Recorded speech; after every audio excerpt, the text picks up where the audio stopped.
आकाशवाणी चाल चक्र।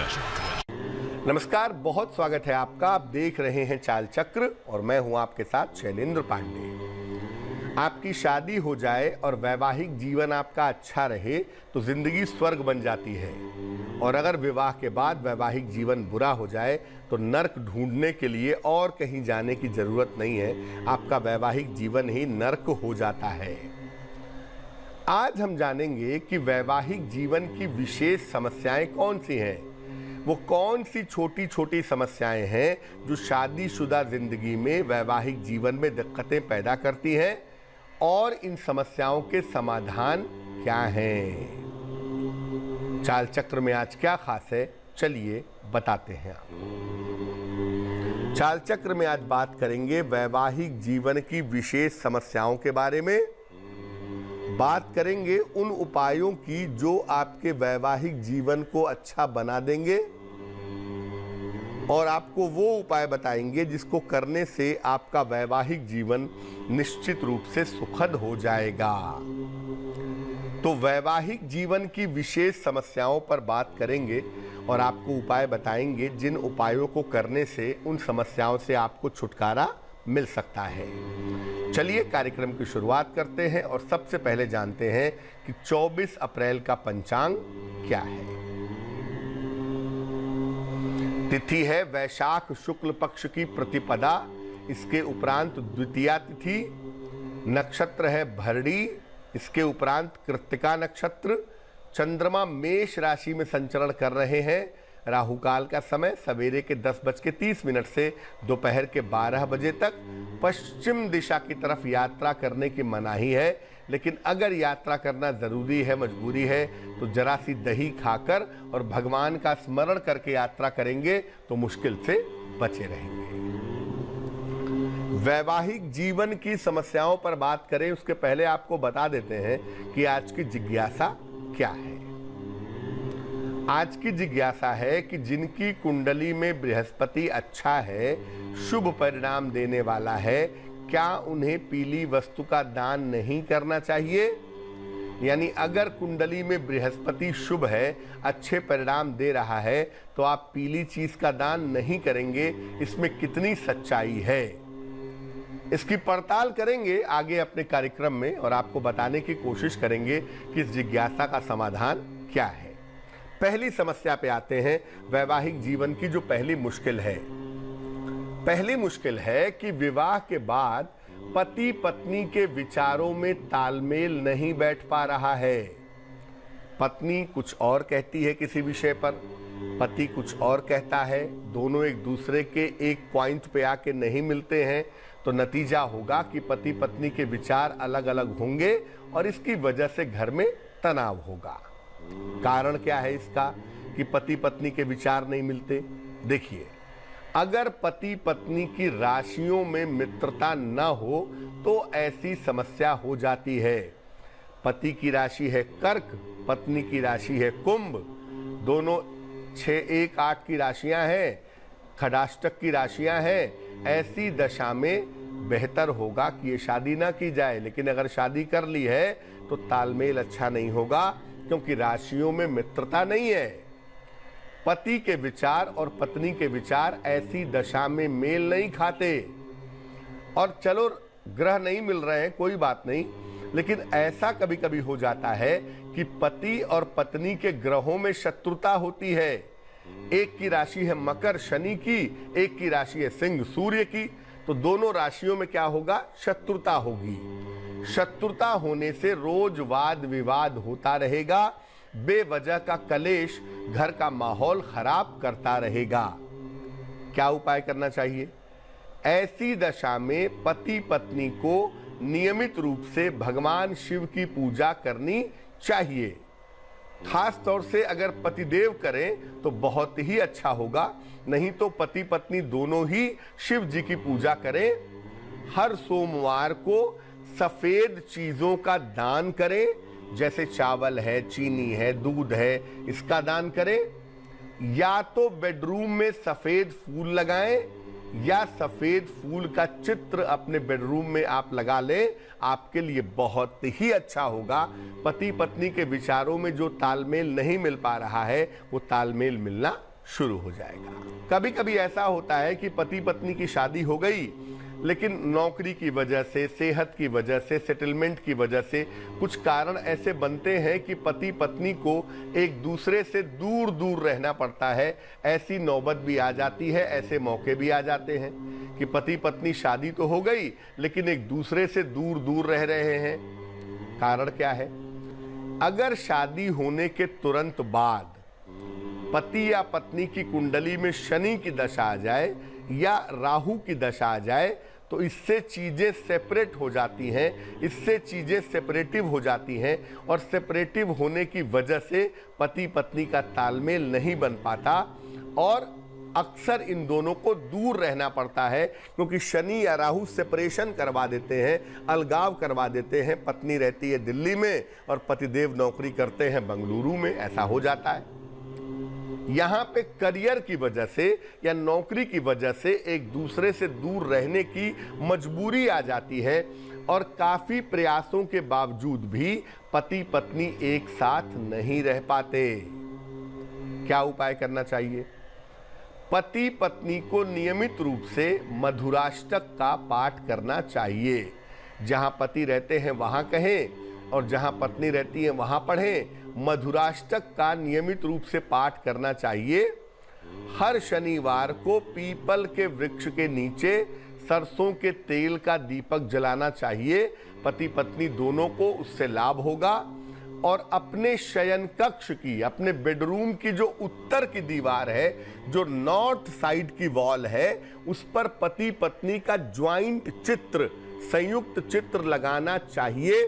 खास तौर से पत्नी जहां सोती है, पत्नी जिस कमरे में सोती है, उसके नॉर्थ वॉल पर अगर पति पत्नी का ज्वाइंट चित्र लगाया जाए तो बहुत अच्छा रहेगा। एक समस्या यह है कि विवाह के बाद पति पत्नी के जीवन में परिवार वालों का हस्तक्षेप होना। पत्नी के घर वाले हस्तक्षेप करते हैं, पत्नी इस वजह से घर में कलेश करती है, या जो पति की मां है वो अपने बेटे को जाने नहीं देती, जिस वजह से घर में कलेश होता है। यानी इंटरफेरेंस ऑफ द फैमिली है। कारण क्या है? आम तौर पर अगर चंद्रमा खराब हो तो जिसकी कुंडली में चंद्रमा खराब होता है उसके परिवार वाले पति पत्नी के बीच में इंटरफेरेंस करते हैं, हस्तक्षेप करते हैं। जिसका चंद्रमा खराब होता है उसी के परिवार वालों का हस्तक्षेप ज्यादा होता है। और चंद्र भी खराब हो जाए, मंगल भी खराब हो जाए तो कभी कभी दूसरों की वजह से, दूसरों के इंटरफेरेंस की वजह से पति पत्नी के बीच में अलगाव, सेपरेशन या मुकदमेबाजी की नौबत आ जाती है। क्या करना चाहिए? एक तो घर में, जिस घर में रहते हैं वहां ढेर सारे फूलों के पौधे लगाइए। फूल वाले पौधे, छोटे छोटे पौधे गमले में ला करके लगाइए। अपने शयन कक्ष को और अपने किचन को साफ सुथरा रखिए। अपने बेडरूम को, किचन को साफ बनाए रखिए। घर में सूर्य के प्रकाश की पर्याप्त व्यवस्था कीजिए। घर में सूर्य का पर्याप्त प्रकाश आता हो, इसकी व्यवस्था जरूर करें। और घर के मुख्य द्वार पर आम के पत्तों का वंदनवार लगाएं। हर 15 दिन में इसको बदल दें। आम के पत्ते का वंदनवार लगाएं, 15 दिन बाद जब पत्ते सूख जाएं बदल करके दूसरा लगा दें। अगर ऐसा करें तो पति पत्नी के जीवन में बाहर वालों का जो इंटरफेरेंस है, बाहर वालों का जो हस्तक्षेप है, वो थोड़ा कम होगा और जीवन उनका ज्यादा बेहतर होगा। कभी कभी ऐसा होता है कि शादी के बाद पति या पत्नी की सेहत बिगड़ने लगती है। बहुत सारी महिलाएं कहती हैं कि पंडित जी, शादी के पहले सब ठीक था, शादी जब हो गई उसके बाद से मैं स्वस्थ नहीं रहती हूँ। और ये बात बहुत बार पति भी कहते हैं कि शादी के बाद मैं स्वस्थ नहीं रहता हूँ। कारण क्या है? पति या पत्नी में से कोई एक मांगलिक अगर हो जाए, मान लिया पत्नी मांगलिक है, पति मांगलिक नहीं है, तो भी ऐसा होगा। और अगर पति मांगलिक है, पत्नी मांगलिक नहीं है, तो जो मांगलिक नहीं है वो बीमार पड़ेगा लगातार, ऐसी संभावना बनेगी। या दोनों की राशियों के तत्व अलग अलग हों, एक की राशि अग्नि की हो, दूसरे की राशि जल की हो, यानी तत्वों में बहुत ज्यादा विरोधाभास हो, दोनों के तत्व बिल्कुल अपोजिट हो, तो ऐसी दशा में ये दिक्कत पैदा होती है। पत्नी का बृहस्पति ज्यादा खराब है, तो ऐसी दशा में पति पत्नी दोनों ही शादी के बाद से बीमार होने शुरू हो जाते हैं। क्या उपाय करना चाहिए? घर में हर मंगलवार और हर शनिवार को सुंदर कांड का पाठ करना चाहिए। मंगलवार की शाम को और शनिवार की शाम को घर के सभी लोग मिलकर के, खासतौर से पति पत्नी मिलकर के सुंदर कांड का पाठ करें तो बड़ा अच्छा होगा। पूजा के स्थान पर शिव और पार्वती का चित्र लगाएं। पत्नी नियमित रूप से तुलसी के पौधे की पूजा करे तो बहुत अच्छा रहेगा। एक समस्या यह है कि विवाह हो गया, पति पत्नी में बहस हो गई, हो ही जाती है, कोई बहुत बड़ी बात नहीं है, लेकिन कभी कभी बहस में क्या होता है, पति ने पत्नी को थप्पड़ मार दिया या पत्नी ने पति को धक्का दे दिया। ऐसा भी होता है कि पति पत्नी के बीच में शारीरिक हिंसा का प्रयोग हो जाता है। क्रोध में इतने उत्तेजित हो जाते हैं कि एक दूसरे के ऊपर हाथ उठा देते हैं, सामान फेंक के मार देते हैं, यानी हिंसा आ जाती है। कब होता है ऐसा? कुंडली में मंगल राहु का प्रभाव हो या मंगल शनि का हो या मंगल सूर्य का हो तो पति पत्नी में हिंसा आ जाती है। और जिसकी कुंडली में मंगल शनि, मंगल राहु या मंगल सूर्य का प्रभाव होता है, ऐसे लोग कभी कभी बड़े वायलेंट हो जाते हैं, जिनकी कुंडली में ये कॉम्बिनेशंस होते हैं, और ऐसे लोग हिंसा करके दूसरे को परेशान करते हैं। मंगली कुंडलियों में ऐसा दोष सबसे ज्यादा खतरनाक होता है, यानी एक तो ये योग है खतरनाक वाला, हिंसा वाला, और कुंडली भी अगर मांगलिक है तब तो भगवान ही मालिक है कि आप क्या कर देंगे गुस्से में आके, इसको कंट्रोल कर पाना बड़ा कठिन होता है। और कभी कभी पति या पत्नी किसी गंभीर दुर्घटना के शिकार भी हो जाते हैं। इस तरह के योगों के होने पर क्या उपाय करना चाहिए? हर साल सावन के महीने में रुद्राभिषेक करवाते रहिए। सावन के महीने में पति पत्नी एक साथ बैठ करके भगवान शिव का रुद्राभिषेक करें तो बहुत अच्छा रहेगा। और नियमित रूप से नमः शिवाय का जप करें, पति भी करें पत्नी भी करें, कम से कम सुबह के समय 108 बार करें तो बहुत अच्छा रहेगा। और अगर पति पत्नी के बीच में हिंसा की संभावनाएं बनती हैं, मारपीट, झगड़े, लड़ाई, युद्ध की नौबत आ जाती है, तो लाल और काले रंग के वस्त्रों का कम से कम प्रयोग करें, यही सबसे ज्यादा अच्छा रहेगा। इस बात का ध्यान जरूर रखें। तो देखिए, पति पत्नी की विशेष समस्याओं में जो सबसे अहम चीज होती है ना, वो होती है पति पत्नी के ग्रह आपस में कितना मैच कर रहे हैं। तो जब भी शादी की जाए इस बात का ध्यान रखा जाए कि पति पत्नी के जो ग्रह हैं वो आपस में मित्र हैं कि नहीं हैं। अगर वो आपस में मित्र होते हैं, ग्रह मैत्री होती है, तो बहुत हद तक वैवाहिक जीवन ठीक हो जाता है। और अगर ग्रह मैत्री नहीं होती है तो वैवाहिक जीवन के खराब होने की संभावनाएं निश्चित रूप से बढ़ जाती हैं, दिक्कतें निश्चित रूप से परेशान करना शुरू कर देती हैं। और सबसे सरल उपाय ये है कि अगर पति पत्नी को अपने संबंध अच्छे रखने हैं तो घर में भगवान शिव की नियमित रूप से पूजा होनी चाहिए। जिस घर में भगवान शिव की निरंतर पूजा होती है उस घर में कभी कलह कलेश नहीं होता, और उस घर में रहने वाले लोगों के बीच में, चाहे वो पति पत्नी ही क्यों न हो, उनके संबंध आपस में अच्छे बने रहते हैं। वक्त एक छोटे से ब्रेक का है। ब्रेक के बाद आपके राशियों का हाल, आपके सवाल और आपकी जिज्ञासा। आज की जिज्ञासा क्या है, एक नजर डाल लेते हैं। आज की जिज्ञासा है कि जिन लोगों की कुंडली में बृहस्पति अच्छा है, क्या उन्हें पीली वस्तु का दान नहीं करना चाहिए? और अगर बृहस्पति आपका अच्छा है और आप पीली वस्तु का दान कर दें तो इसके परिणाम क्या होंगे? पहले हम वैवाहिक जीवन की विशेष समस्याओं पर चर्चा कर रहे थे। इस बीच एक दर्शक जुड़ गई हैं हमारे साथ, नालंदा से कुमकुम है, उनसे बात करते हैं। कुमकुम, बताइए। गुरु जी का मेरा चरण स्पर्श। जी नमस्कार, बताइए। जी मेरे पति का एज है 1948, 3 जुलाई। 3 जुलाई 1948। समय बताइए। जगह पटना। समय नहीं मालूम है गुरु जी। अच्छा, बताइए क्या प्रश्न है। ये आदमी बैंक में काम करते थे, अब रिटायर कर गए। इनको एक ज्योतिष बता दिया कि आपका भविष्य ऐसा है कि मिट्टी छुइएगा तो सोना बरसेगा। इस फेरा में ये अपनी पूरी जिंदगी की कमाई और अपना सिस्टर जायदाद भी बहुत सारा बेच के बिजनेस में लगा चुके हैं। सब खत्म हो चुका है, घर तक नीलाम हो गया। अब इनको आगे इनका क्या भविष्य है, आगे क्या करना चाहिए, कुछ पता नहीं चल रहा है। इस फेरा हमसे भी इनका रिलेशनशिप शुरू से सही नहीं रहा, हम अलग रह रहे हैं बच्चों के साथ। मिथुन लग्न की कुंडली है आपके पतिदेव की, राशि बनती है मेष, महादशा इनकी शनि की चल रही है और इनकी अंतरदशा फिलहाल चल रही है राहु की नवंबर 2021 तक। इस कुंडली में ऐसा कोई योग नहीं है कि मिट्टी छुएंगे तो सोना हो जाएगा या बड़ा प्रबल राजयोग हो, ऐसी कोई संभावना नहीं है। साधारण कुंडली है और जो वक्त अभी चल रहा है ये वक्त भी इनके लिए अच्छा नहीं है। नवंबर 2021 तक का जो समय है बहुत ही साधारण है। नवंबर 2021 के बाद सफलता की संभावनाएं निश्चित रूप से बनती हैं। किसी छोटे मोटे व्यवसाय में इनको फ़ायदा हो सकता है, खास तौर से अगर व्यवसाय ज़मीन का हो या कपड़ों का हो या दवाइयों का हो, लोहे से मशीनरी से संबंधित कोई व्यवसाय हो तो उसमें इनको फ़ायदा होने की संभावना बनती है नवंबर 2021 के बाद। अब इसमें स्वास्थ्य का फैक्टर भी इस समय अच्छा नहीं है, मानसिक समस्याएं दिखाई देती हैं, हेल्थ का फैक्टर भी अच्छा नहीं है।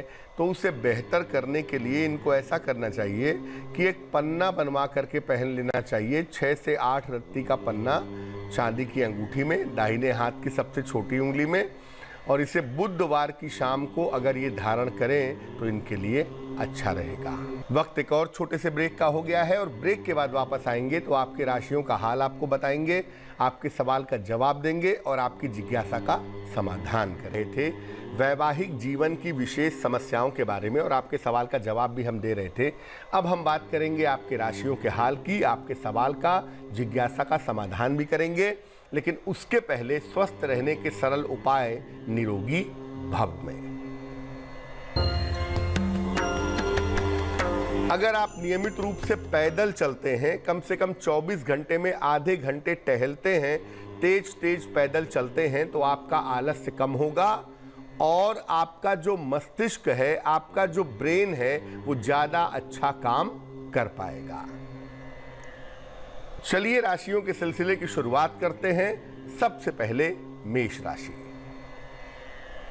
मेष राशि, रोजगार में सफलता मिलेगी, नए नए दायित्व आपके बढ़ सकते हैं, पुराना रुका हुआ धन प्राप्त होगा।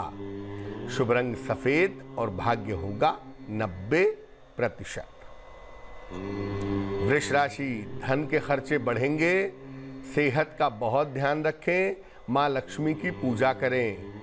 शुभ रंग आपका धानी और भाग्य होगा 60%। मिथुन राशि, आलस्य से भरा दिन रहेगा, आर्थिक स्थिति आपकी ठीक रहेगी, महत्वपूर्ण काम न टालें। शुभ रंग आसमानी और भाग्य होगा 70%। कर्क राशि, कार्यों में आपको सफलता मिलेगी, धन लाभ के योग बने हुए हैं, सलाह लेकर काम करें तो आपको फायदा होगा। शुभ रंग सुनहरा और भाग्य होगा 80%। सिंह राशि, रुके हुए काम आपके पूरे होंगे, धन की स्थिति आपकी ठीक रहेगी, पारिवारिक मतभेद आपके दूर होंगे। शुभ रंग आपका आसमानी और भाग्य होगा 75%। कन्या राशि, जिम्मेदारियां आपकी बढ़ेंगी, रोजगार के लिए मेहनत करनी पड़ेगी, सेहत का बहुत ध्यान रखें। शुभ रंग धानी और भाग्य होगा 60%। तुला राशि, मान सम्मान यश की प्राप्ति होगी, पूजा पाठ में आध्यात्म में आपका मन लगेगा, आकस्मिक धन लाभ के योग भी आपके लिए बन रहे हैं। शुभ रंग आपका नीला और भाग्य होगा 70%। वृश्चिक राशि, काम का दबाव बढ़ा रहेगा, संबंधों की समस्या दूर होगी, व्यर्थ की चिंता ना करें। शुभ रंग क्रीम और भाग्य होगा 65%। धनु राशि, परिवार की स्थितियां ठीक रहेंगी, करियर में सुधार के योग बने हुए हैं, धन के अपव्यय से बचाव करें। शुभ रंग लाल और भाग्य होगा 75%। मकर राशि, स्वास्थ्य का ध्यान रखें, करियर में कुछ बदलाव होता दिख रहा है, धन का खर्च परेशान कर सकता है। शुभ रंग आपका काला और भाग्य होगा 60%। कुंभ राशि, अचानक कोई बड़ा अवसर मिलेगा, खूब सारा मान सम्मान मिलेगा, लेकिन इस समय यात्रा बिल्कुल ना करें। शुभ रंग फिरोजी और भाग्य आपका साथ निभाएगा तकरीबन 70%। मीन राशि, मानसिक चिंताएं दूर होंगी, धन लाभ के योग बन रहे हैं, किसी भी तरह की जल्दबाजी से बचाव करें। शुभ रंग सफेद और भाग्य होगा 80%। सीतामढ़ी से अंजलि जुड़ रही है हमारे साथ, उनसे बात करते हैं। बताइए जी गुरु जी नमस्कार। अंजनी जी बताइए। नमस्कार गुरु जी। जी नमस्कार। मेरा नाम अंजनी कुमार पांडे है। मैं अपने बेटी के करियर और शादी के बारे में पूछना चाहता हूँ। जन्म तारीख बताइए बेटी की। बेटी के जन्म तारीख है 13 सितंबर 1989। समय बताइए। समय है 7:13 मुजफ्फरपुर में। सुबह की शाम? बिहार, शाम में। और जन्म स्थान है मुजफ्फरपुर, बिहार। जी सर। पूछिए क्या सवाल है।